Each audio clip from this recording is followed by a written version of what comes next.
Hello, welcome back to VID-O-RAMA, where we remember the VHS releases of the past in graphic detail. My name's Zadora Jones and I'm an artist, and on this channel I paint tributes to movies that we rented on video back in the day. Don't get too close, I have one of those persistent, relentless chest infections, so please, apologies for the sickly tone and sinus issues. Christmas is nearly here, and so it's time for the obligatory Christmas special episode, and this movie has been selected by my very kind Patreon supporter Alex Taylor.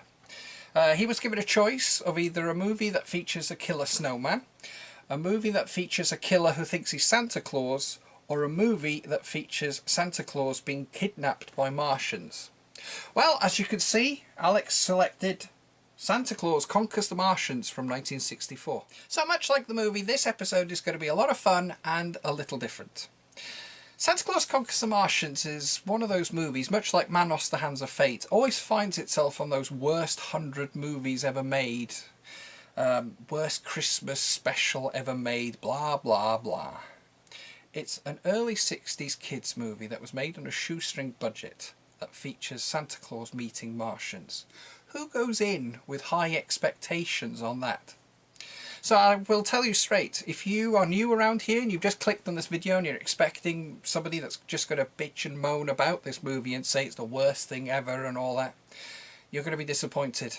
On this channel we celebrate these movies. Okay, it's not the best Christmas movie, but it certainly isn't the worst. And with Hallmark releasing 300 Christmas movies, working out at about 40 movies a year about Christmas, we are supposed to believe that they're better, that they are instant classics.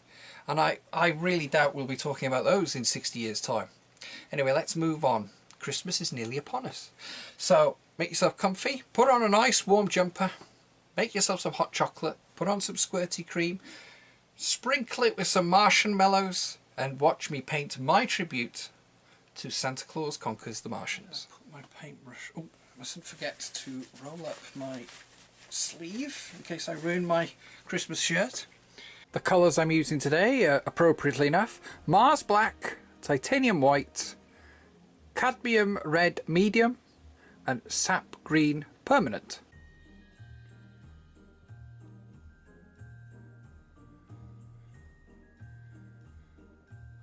Let's start off by putting the voidness of space. I'm conscious of my voice at the best of times, but please forgive me for sounding so wheezy.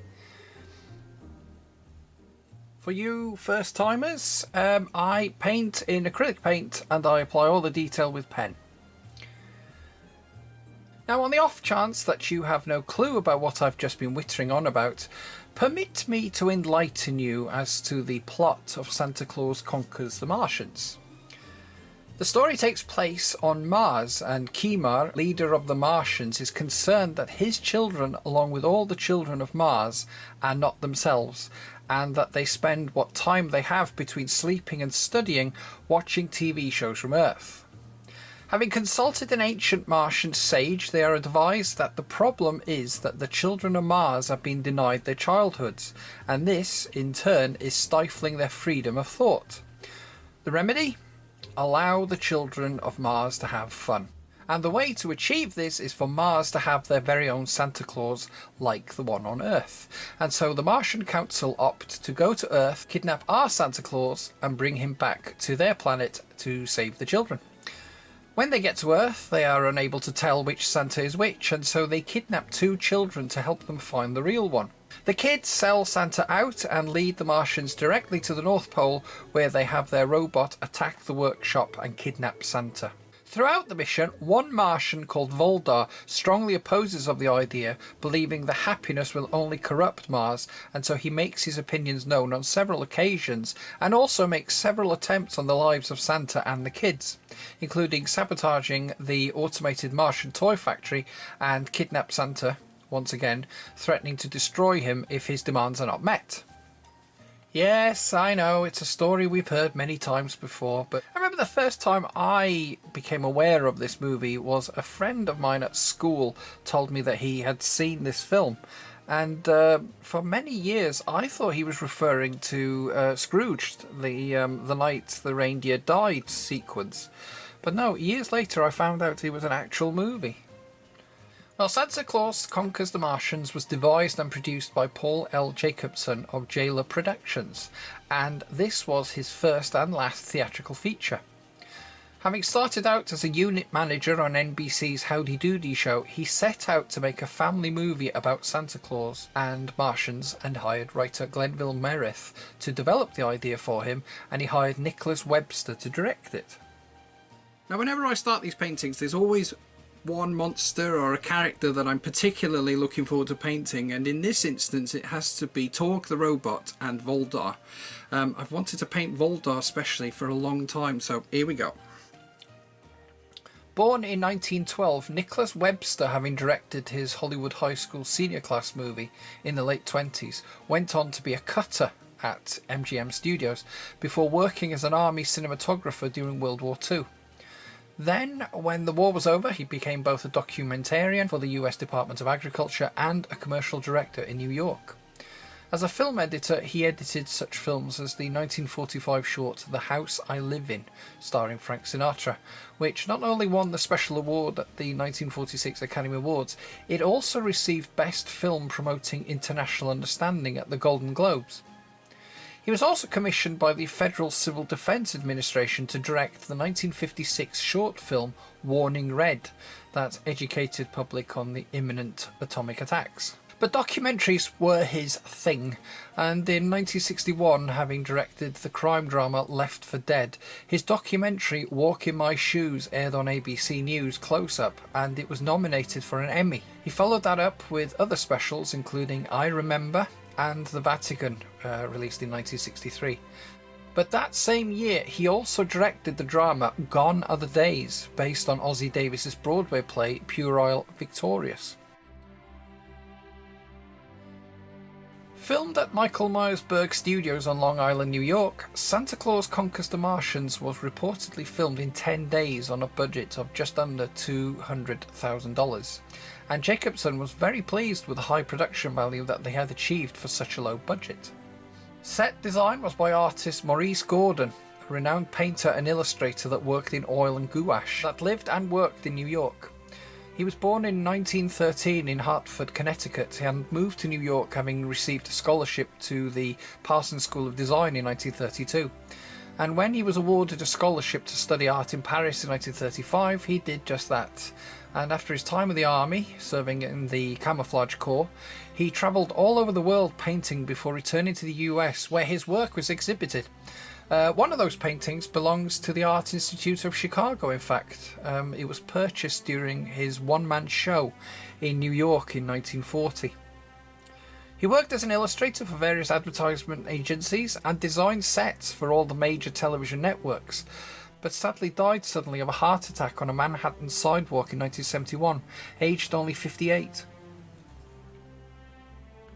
The Martian furniture were provided by Fritz Hansen Furniture Company, the Danish furniture designers and purveyors of modern Nordic architecture. They found great success in the 50s, and I'm sure you don't need me to tell you this, but they achieved that success with such pieces as the pressure moulded veneer Series 7 chair in 1955. Early Christmas present. Thanks to my very kind Patreon supporters, I've been able to splash out a bit and treat myself to some finer paintbrushes. So thank you very much. I very much appreciate your support. If you'd like to follow their example, you'll find a link in the description to the Patreon page where you can join the VID-O-RAMA Video Club, which will grant you access to behind the scenes stuff, your name in the credits, members only prints, hand-drawn sketch cards, stickers, all sorts of goodies. Thanks again everybody, and let's get on with it. The Martian ray guns were provided by the toy company Wham-O. The Martians are actually using Wham-O air blaster toy guns, and these would blast air instead of darts. They were eventually pulled from shelves due to children firing them at each other at close range and causing permanent harm to themselves. In the credits we're told that special toys were provided by Marx, and one of these special toys was the much coveted Big Lou the giant moon robot that Marx had released in Christmas 1963. This toy was amazing. It stood 3 feet tall and featured sight scope, flashing red eyes, hand-cranked mechanical voice box, and it fired rubber-tipped darts, red balls, and it also had a spring-powered rocket. If you look during Voltar's defeat scene, you will spot it in the background. Sorry, any excuse to talk about toys. The movie's wardrobe was provided by Ramses Mostella, who was born in 1920 in Kansas City. After graduating from Westport High School in Kansas City in 1937, she later became a costume designer and worked on both television shows such as Dark Shadows, Ryan's Hope, and Sesame Street, and worked on several Broadway productions. Broadway comes up a lot when you research the history of Santa Claus Conquers the Martians. Broadway plays a predominant role in the making of the movie, as most of its cast were mostly Broadway performers, such as John Call, who played Santa. Born in 1908, Call had worked as a Broadway comic for almost 40 years, working as a Shakespearean clown since 1960 in Joseph Papp's New York Shakespeare Festival. His first Shakespearean credit, though, was playing Silvius in the 1941 production of As You Like It. Having first appeared on Broadway in 1936 in Sailor Beware, he was then in So Proudly We Hail. Until his untimely death of a heart attack in 1973, he appeared in A Touch of Poet in 1958, Oliver in 1962, and that's just what he was working on when he was cast as Santa in this production. He played Dr. Grimwig, and then there was Pickwick in 1965, and A Time for Singing in 1966. Between these roles, he also appeared in a few other movies. There was The Fearless Fagin and Hangman's Knot, both released in 1952, and then The Long, Long Trailer in 1954, and his last film credit was The Anderson Tapes in 1971. Droppo, the laziest man on Mars, was played by Bill McCutcheon, a Tony Award-winning comedic character actor who, despite being best remembered by those of you out there of a certain age as Uncle Wally on Sesame Street, he had a career that spanned 40 years on and off Broadway, winning both an Obie Award in 1985 for Marriage of Betty and Boo at the Public Theatre in New York. He also won the Tony for his role as Moonface Martin in the 1988 revival of Anything Goes. Before all that, though, he had formed a comedic Spike Jones-inspired jazz band in high school, and after serving and being wounded in the war, he studied acting at Ohio University and started a dance band. Having graduated in 1948, he then moved to New York and formed a jazz comedy trio that played both Catskill resorts and Manhattan jazz clubs. To make ends meet, he worked as an usher at CBS, and in 1954 he was asked to appear on Edward R. Murrow's live person-to-person show. This one appearance secured him further TV work, including playing Leo the Leprechaun on Howdy Doody. During his time on Sesame Street between 1984 and 1992, he won 3 daytime Emmys.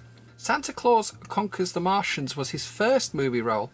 His last was in 1990 in Mr. Destiny. He was also in Steel Magnolias in 1989. Having retired from acting in early 1990s, he died of natural causes aged 77 in 2002. He fared much better than Leonard Hicks, who played Kemar, the leader of the Martians, though, who had an all-too-brief career, having worked for the Sharon Playhouse, the Living Theatre, and the New York Shakespeare Festival. He also appeared on such shows as The Connection in 1959, My Mother, My Father and Me in 1963, The Moon Dreamers in 1969, and Gloria and Esperanza in 1970, but he sadly died of cancer in 1971, aged only 53.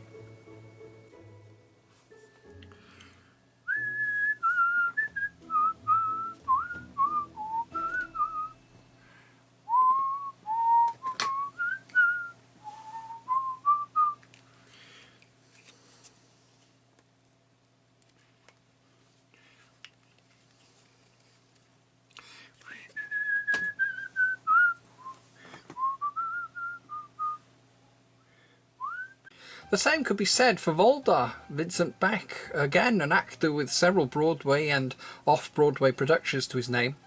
Having made his Broadway debut in A Flag is Born in 1946, he later played Wibbles in the 1950 production of Peter Pan starring Boris Karloff. The following year he was in the revival of Night Music. Having played Voldar, he went on to play Bill Sikes in the touring production of Oliver for a year, and also appeared on several television shows, mostly playing villains, thuggish types. He was in Mr. Ed and Gilligan's Island in 1965, before starring in Gunsmoke, Get Smart, Bonanza, The Man from U.N.C.L.E., Behind the Time Tunnel, The Monkees, and he would also play an alien again in Lost in Space in 1967. His work as a supporting actor in movies can be seen in And Justice for All in 1979, and his final film role, Vigilante, in 1982. That year he became the president of the New York branch of the Screen Actors Guild, and the following year he also served as third vice president of the Actors Equity, but he sadly died of cancer the following year, aged 59. The movie's music was composed by musician-composer Milton DeLugg, who had originally trained as a pianist before excelling at the accordion and becoming a jazz accordionist.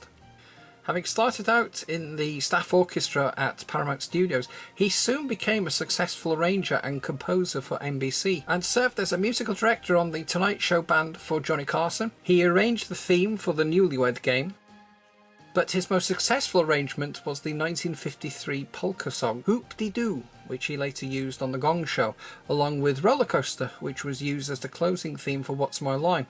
He also served as musical director for the Macy's Thanksgiving Day Parade from 1967 to 2013. When the movie was completed, its worldwide distribution rights were sold to Joseph E. Levine's Embassy Pictures Corporation, who had achieved great financial success a few years previously by distributing Godzilla King of the Monsters in the West. This movie was scheduled to open on the 14th of November in Chicago and in Milwaukee the following day, followed by matinee showings at over 100 theatres the following weekend. Dell Comics released a single-issue comic book adaptation and a read-along of this film, and the theme song was released by Milton DeLugg and the Little Eskimos on Four Corner Records, but never made it to the charts. Trumpeter Al Hirt also released it as a single, with White Christmas on side B, and this was also met with the same response. Perhaps the movie's biggest claim to fame is that it features the first depiction of Mrs. Claus on screen. Doris Rich's Mrs. Claus beat Rudolph the Red-Nosed Reindeer's Mama Claus Peg Dixon by 3 weeks. And so, Santa Claus Conquers the Martians made its rounds at various matinees around the US through the 60s and into the mid-1970s, before it was shown on TV a fair few times. But it remained somewhat obscure until, much as Manos the Hands of Fate, it would be rediscovered and embraced by an entirely new audience when it featured on an episode of Mystery Science Theater 3000 in 1991.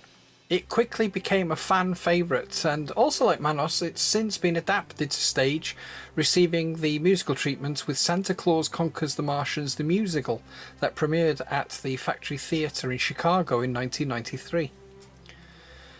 As I said, it's gained notoriety for being one of the worst movies of all time, and as I've also stated, I do not agree with this statement.